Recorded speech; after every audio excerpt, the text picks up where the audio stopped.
Hello and welcome to the Commander's Quarters. I'm your host Mitch, glad to have you here. If this is your first time, let me give you a quick rundown on what we're all about.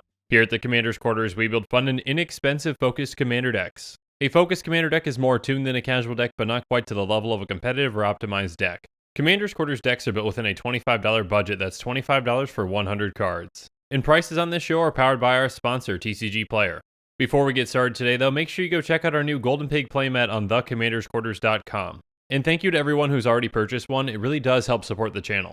Also, make sure that you subscribe to the channel and click that little bell notification icon so that you can stay up to date in the latest Commander's Quarters episodes. Today's commander is Zedruu the Greathearted. Zedruu is a 2/4 Minotaur monk that costs 1 red, white, blue. She has at the beginning of your upkeep, you gain X life and draw X cards, where X is the number of permanents you own that your opponents control. And then pay red, white, blue, target opponent gains control of target permanent you control. Zedruu is an extremely unique commander with an ability that we really don't see on other commanders. In the vast majority of decks, you don't want to lose control of any of your permanents. But in this deck, you want the exact opposite because you're going to be rewarded for the amount of permanents that you give away. So our strategy for this deck is pretty straightforward. We want to give our opponents our permanents so that we can draw a ton of cards and gain a lot of life. Now we want to fill our deck with cards that we don't mind giving away. These can be cards that have the effect that we want no matter who controls it, or they can even be cards that even hurts the player that controls it. So how do we win with this deck? Well, we want to shut our opponents down and then win with massive card draw. We're going to be running a ton of permanents that can slow things down and protect us. And then once we're set up, we can finish off our opponents with the right cards. As with all Commander's Quarters decks, I'm going to break this deck down into 10 different tactics that show you how the deck works and how you're going to win with it.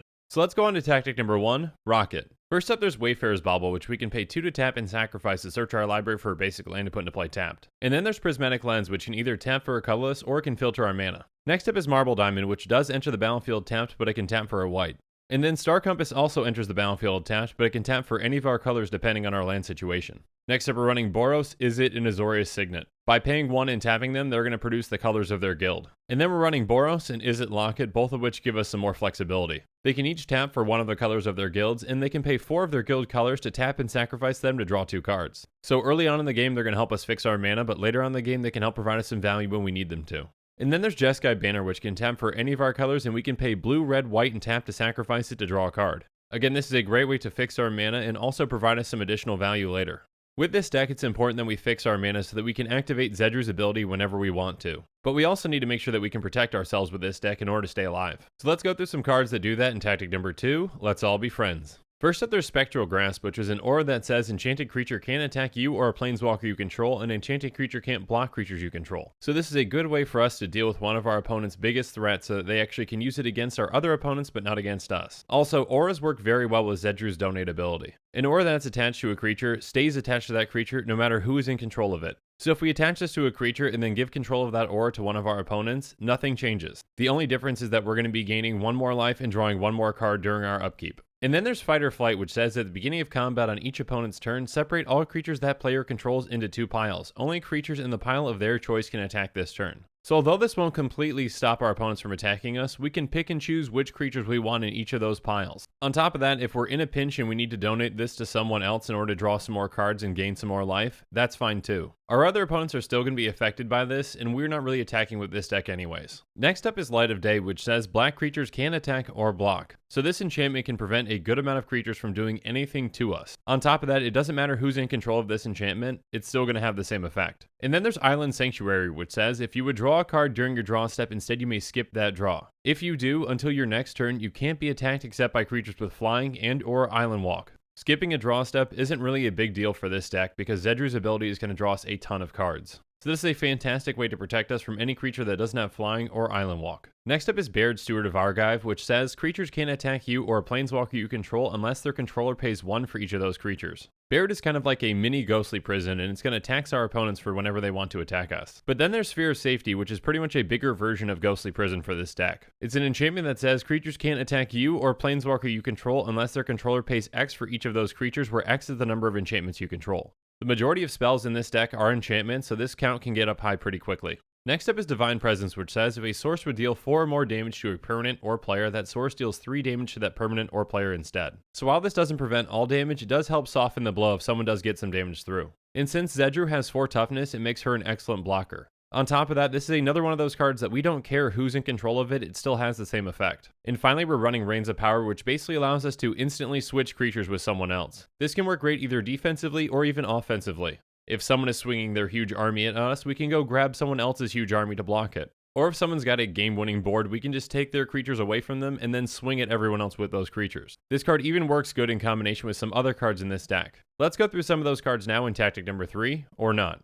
First up is Magnetic Mountain, which doesn't allow players to untap blue creatures during their untap steps unless they pay 4 for each of those creatures that they want to untap. So while this only affects blue creatures, again, this is one of those cards that we don't care who's in control of it. And then there's Dreamtides, which is going to affect every single creature, especially green ones. It says creatures don't untap during their controller's untap steps. At the beginning of each player's upkeep, that player may choose any number of tapped non-green creatures they control and pay 2 for each creature chosen this way. If that player does, untap those creatures. This is a great taxing effect that can really slow our opponents down and force them to not attack. And this card can be absolutely devastating to any green creature deck. Next up is Marble Titan, which says creatures with power 3 or greater don't untap during their controller's untap steps. So with this in play, our opponents are going to have to think twice before attacking with any of their big creatures. And then there's Smoke, which is a really oppressive card. It's an enchantment that says players can't untap more than one creature during their untap steps. So no matter who controls this enchantment, it's going to have the exact same effect and it's going to slow down everyone's attacks. Finally, there's Kismet, which is an enchantment that we really want to keep on our side. It says artifacts, creatures, and lands your opponents control enter the battlefield tapped.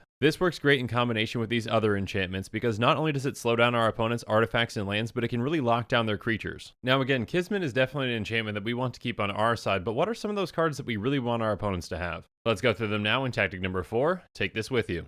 First up is Goblin Cadets, which has whenever it blocks or becomes blocked, target opponent gains control of it. Now this effect removes it from combat so that it stays alive and our opponent gains control of it. And then there's Humble Defector, which we can tap to draw 2 cards and then we make target opponent gain control of it. And next up is a Crow and Horse, which when it enters the battlefield, we immediately give it to an opponent. And then at the beginning of that player's upkeep, each of their opponents is going to create a 1/1 white soldier creature token. Those tokens can come in handy by either blocking for us, or we can just donate those to our opponents. And then we've got a couple of cards that deal with exchanging lands with Vidalcan Plotter and Shifting Borders. When Vidalcan Plotters enters the battlefield, we get to exchange control of target land that we control and target land an opponent controls. And Shifting Borders does essentially the same thing, but at instant speed.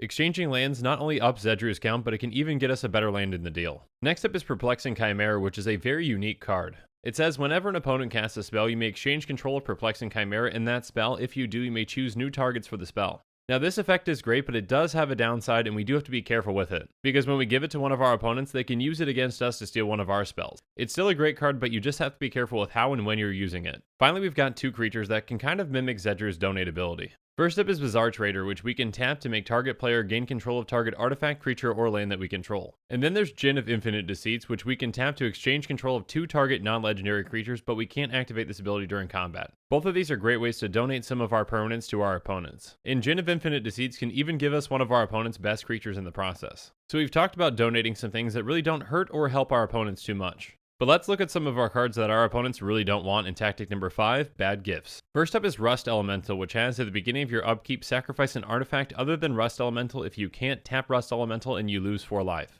This is a card that we want to donate to one of our opponents right away. By giving it to them, they either have to sacrifice some of their artifacts or they're going to start losing a lot of life over time. And then there's Delusions of Mediocrity, which when it comes into play, we're going to gain 10 life. As soon as we can though, we really want to donate this to one of our opponents because when this card leaves play, its controller is going to lose 10 life. So not only can this card really help us out, but can also really hurt one of our opponents. Speaking of hurting our opponents, there's Gold Knight Castigator. It says if a source would deal damage to you, it deals double that damage to you instead, and if a source would deal damage to Gold Knight Castigator, it deals double that damage to Gold Knight Castigator instead. So basically when we give this to one of our opponents, it's going to double up the amount of damage that they take. Next up, we've got 2 creatures that we really have to be careful with when we're playing because they do have some detrimental effects. Both Steel Golem and Grid Monitor say you can't play creature spells. Either of these cards can be absolutely backbreaking against any deck that depends on casting creatures. But if we're not careful, they can also be backbreaking against us. If we either can't donate them right away, or we somehow gain control of them again, we could be in big trouble. Because if Zedruu dies, we won't be able to cast her again until we get rid of one of these creatures. And then there's Aggressive Mining, which we really want to get rid of as soon as we can. When Aggressive Mining is in play, its controller can't play lands. If we can get this out early enough and donate it right away, we can really shut down one of our opponent's decks. Now that opponent can use its ability to sacrifice a land to draw 2 cards to try to find an answer, but they might just be digging themselves deeper and deeper into a hole. And finally, we're running Pyromancer's Swath, which says if an instant or sorcery source you control would deal damage to a creature or player, it deals that much damage plus 2 to that creature or player instead. But the main reason that we're running this in our deck is because it says at the beginning of each end step, discard your hand. So if we can get this out and donate it quickly enough to one of our opponents, it can really shut them down. Effectively, we're going to be reducing their hand size to 0. This card works especially well against control builds that really want to have cards up on opponents' turns. Alright, so these are the worst gifts that we can give to our opponents, but there are also some other ones that are still pretty bad. Let's go through them now in tactic number 6, A Curse Upon You. First up is Curse of Exhaustion, which is an aura curse so we can enchant it to a player and then that player can't cast more than one spell each turn. Not only does this slow down one of our opponents, but we can even donate it to any of our opponents and the effect won't change. Since it's an aura, it's going to stay enchanted to that player no matter who controls it. And then we're running another curse with Curse of Bloodletting. It says if a source would deal damage to enchanted player, it deals double that damage to that player instead. This is a great way to put a target on someone's back and to make them easier to finish off. And even some of our own win conditions really benefit off of this. And finally, we're going to be running Bitter Feud, which isn't a curse, but it still has a great effect. When it enters the battlefield, we get to choose 2 players. And then if a source controlled by one of the chosen players would deal damage to the other chosen player or a permanent that player controls, that source deals double that damage to that player or permanent instead. So we can either use this to incentivize players to attack each other, or we can even choose ourselves as one of those 2 players if we're in the end game and can finish off one of our opponents. Again, this deck really likes permanents that we can donate and it doesn't change its effect. So let's talk about some of those permanents that can really come in handy in tactic number 7, into Exile. First up, there's Stasis Snare, which is an enchantment that has flash, and when it enters the battlefield, we get to exile target creature an opponent controls until it leaves the battlefield. This card can really help us out in a pinch and help us deal with one of our opponent's big threats. And then there's Banishing Light, which when it enters the battlefield, we get to exile target non-land permanent an opponent controls until it leaves the battlefield. Oblivion Ring does the exact same thing, except we can exile one of our non-land permanents if we want to. And then we've got some 4-mana versions with Hieromancer's Cage, Conclave Tribunal, and Cast Out, and each of these pretty much have the exact same effect as Banishing Light. Conclave Tribunal does have Convoke though, so we can use our creatures to help pay for it. And then Cast Out has Flash, and we can also cycle it for a white. Finally, there's Quarantine Field, which can exile multiple non-land permanents. It costs XX, white, and enters the battlefield with X isolation counters on it. And then when it enters the battlefield, for each isolation counter on it, we get to exile up to 1 target non-land permanent an opponent controls until it leaves the battlefield. Again, these enchantments are not only great at dealing with our opponent's threats, but they're also great targets for us to donate. This deck is very dependent on its commander, so we really have to make sure that we can protect her. So let's go through some ways to do that in tactic number 8, Great Heart. First up is Nurok Stealth Suit, which gives Equipped Creature Shroud. It even has the ability where we can pay blue to attach Nurok Stealth Suit to a creature that we control so that we can do this at instant speed. And then we've got some auras that can also give Zedruu Shroud with Robe of Mirrors, Cloud to the Dominus, and Alexi's Cloak. On top of that, Cloud of the Dominus is going to give Zedruu +2/+2 in haste. And we can play Alexi's Cloak whenever we need to because it has flash. Again, auras are great for this deck because we can donate them and it doesn't change the effect at all. Next up, we're going to be running Absolute Grace, which is an enchantment that gives all creatures protection from black. Again, this is a permanent that we can donate without changing any effects, and protection from black can really come in handy for our creatures. Finally, we're going to be running a couple of counter spells with Unwind and Rewind. Unwind's going to counter target non-creature spell, and then we untap up to 3 lands. And then Rewind can counter any spell, and then we untap up to 4 lands. These counter spells work really great in this deck because we want that mana back so that we can use it for Zedruu's donate ability. Again, the goal for this deck is to gain a lot of life and draw a ton of cards with Zedruu's triggered ability. So let's go through some cards that really work well with that in tactic number 9, Neverending Story. First up is Paradox Haze, which is the golden pig of this deck, meaning that it's the number 1 card out of our 99. It's an aura that costs 2 and a blue, and it says Enchant Player. At the beginning of Enchanted Player's first upkeep each turn, that player gets an additional upkeep step after this step. So with this in play, we get 2 triggers off of Zedruu's ability. This means that we get to draw twice as many cards and gain twice as much life. This card on its own effectively doubles up the effectiveness of our commander. On top of that, we can even donate this card and it won't change its effect. Paradox Haze is pretty much an absolutely necessary addition to the deck and is worth every single penny, and that's why it's the golden pig. But it can also get out of control a bit too quickly for us, and that's why we have Elixir of Immortality. We can pay 2 to tap Elixir of Immortality to gain 5 life, and then we shuffle it and our graveyard back into our library. Drawing a ton of cards is great, but not when it draws out our entire library, and we want to make sure that we don't mill ourselves before we win. Speaking of winning, let's go through some ways that we can do that in tactic number 10, Heart Attack. First up is Molten Vortex, which is an enchantment that will let us pay red to discard a land card, and then it's going to deal 2 damage to target creature or player. Seismic Assault does the exact same thing, but we can discard that land for free. And then Land's Edge is very similar. Its Oracle text says, discard a card. If the discarded card was a land card, Land's Edge deals 2 damage to target player or planeswalker. Any player may activate this ability. We're going to be drawing a ton of cards with this deck, including lands. These cards allow us to put those lands to work and deal some damage to our opponents. They work especially well with any of our permanents that double up damage. And then we've got Words of War, which can turn any of our draws into damage. With it in play, we can pay 1 to deal 2 damage to any target instead of drawing a card. Later in the game, we can draw upwards of 10 cards with Zedruu in play, and we can turn all of these draws into damage. Next up is Psychosis Crawler, which is going to do all the dirty work for us. It has, whenever you draw a card, each opponent loses 1 life. Again, we can be drawing upwards of 10 cards each turn with this deck, making our opponents lose a ton of life with this in play. And then we've got Mob Rule, which is just a good surprise finisher that can finish off some of our opponents. When we cast it, we're going to choose to gain control of all creatures with power 4 or greater or 3 or less, and then we untap those creatures and then they gain haste until the end of the turn. The vast majority of the time, we're going to be gaining control of creatures with power 4 or greater and using our opponent's best creatures against them. But perhaps one of the best finishers of this deck is our final card, which is Approach of the Second Sun. It says, if Approach of the Second Sun was cast from your hand and you've cast another spell named Approach of the Second Sun this game, you win the game. Otherwise, put Approach of the Second Sun on top of its owner's library, 7th from the top, and you gain 7 life. So basically, if we can cast this card twice, we just win the game. And after we cast it once, it's going to be 7th from the top. It's very easy for this deck to draw a ton of cards in one turn, so we can just cast this 2 turns in a row and win. Zedruu is an extremely unique commander, and the deck plays out very differently from a lot of other commander decks. But now that we've gone through the cards that help us win with this deck, let's go through the cards that help make it happen. It's time to go on to the mana base. First up is Evolving Wilds and Terramorphic Expanse, both of which we can tap to sacrifice to search our library for a basic land and put into play tapped. Then we're running 2 of the Panoramas with Naya and Grixis. Both can either tap for a colorless, or we can pay 1 to tap and sacrifice them to search our library for 1 of 2 basic lands and put into play tapped. Next up is Warp Landscape, which can either tap for a colorless, or we can pay 2 to tap and sacrifice it to search our library for a basic land and put into play tapped. Then there's Mystic Monastery, which enters the battlefield tapped, but it taps for 1 of any of our colors. Next up we've got Stone Quarry, Boros Guildgate, and Windscarred Crag, each of which enters the battlefield tapped and can tap for either a red or a white mana. On top of that, Windscarred Crag is going to gain us 1 life when it comes into play. And then we've got Highland Lake, Izzet Guildgate, and Swiftwater Cliffs, each of which enter the battlefield tapped and can tap for either a blue or red mana. And then Swiftwater Cliffs is also going to gain us 1 life when it comes into play. Next up is Meandering River, Azorius Guildgate, Sejiri Refuge, and Tranquil Cove, each of which enter the battlefield tapped and tap for either a white or blue mana. On top of that, both Sejiri Refuge and Tranquil Cove will gain us 1 life when they come into play. And then there's Boros Garrison, Izzet Boilerworks, and Azorius Chancery. When they enter the battlefield, they enter tapped, and we have to return a land back to our hand. But there's an upside though, they each tap for 2 of our colors. Finally, we're going to be running 16 basic lands, 6 of those are going to be mountains, 5 will be plains, and 5 will be islands. And now that we've gone through every single card in this deck, let's do a quick price check. A quick reminder that our deck costs are calculated using TCGPLAYER optimization, optimizing with even heavily played and damaged cards because those cards need a home too.